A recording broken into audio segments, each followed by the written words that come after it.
Bienvenue sur votre magazine Décision Crédit. Au programme pour ce mois de mars, une nouvelle aide pour les PME et TPE, l'encours du crédit bancaire aux sociétés françaises en progrès, résultat de trésorerie d'exploitation pour les grandes entreprises, un arrêt de la Cour de cassation qui fait mouche, sans oublier les rendez-vous à venir à ne pas manquer.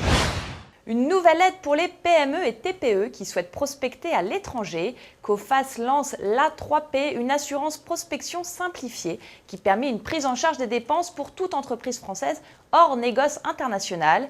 Quelques conditions tout de même pour y prétendre, avoir un chiffre d'affaires global inférieur à 50 millions d'euros et au moins un bilan fiscal ainsi qu'un chiffre d'affaires export inférieur ou égal à 200 000 euros ou représentant moins de 10% du chiffre d'affaires global. Selon une étude du cabinet Pair Conseil, l'encours du crédit bancaire aux sociétés françaises non financières progresserait de 1,8% cette année. En 2011, nous rappelons qu'elle avait progressé de 3,7%.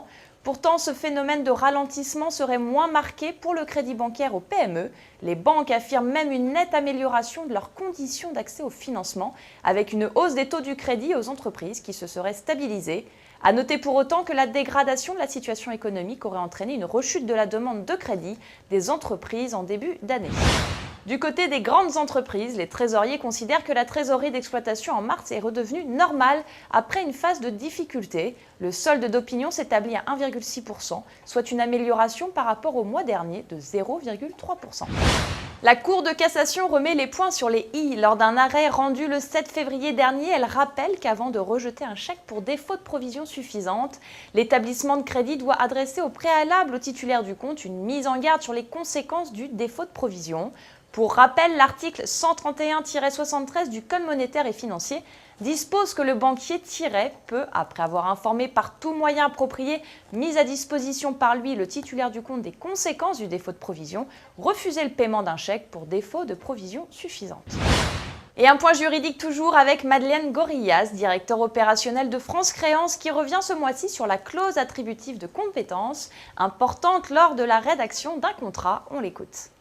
Lorsqu'on a la chance d'avoir un tribunal qui connaît l'entreprise, ou en tous les cas dont dépend le siège social de l'entreprise, eh bien autant ramener vers lui l'intégralité des litiges que l'on aura avec tous ces acheteurs français, avec des acheteurs internationaux, qui seront dans d'autres pays, avec les acheteurs d'outre-mer, etc., etc. Et dans ce cas-là, l'entreprise a bien intérêt à ramener vers son propre tribunal ce genre de litige.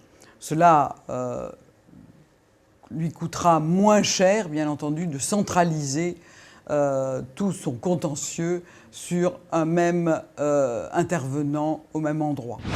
Du côté des rendez-vous, le 13 avril prochain, la FDCC vous propose un événement 100% féminin. Le thème « Comment booster sa carrière grâce au réseau ?» Partage d'expériences. Pour vous inscrire, www.afdcc.com. Merci de nous avoir suivis. À bientôt.